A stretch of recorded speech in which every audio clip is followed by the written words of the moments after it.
Magandang araw sa inyo mga kahardinero. Ito pala yung trabaho ko dito sa ibang bansa. At tingnan nyo yung mga tinatanim namin. Ito yan, no? Ayan, tingnan nyo yung tatanim ko. Lalagyan ko muna ng balat ng kahoy.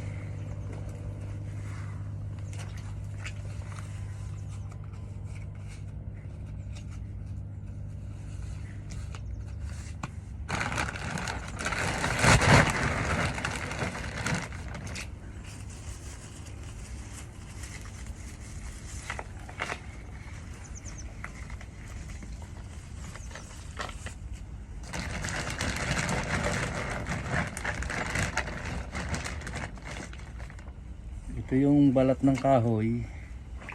Pag nilagay nyo dito sa tag-init, nagsisilbing taklob din sa halaman para hindi masyado mainit.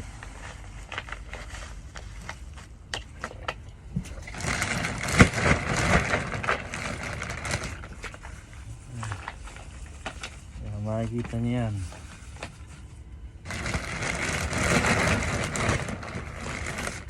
Sobrang lamig dito.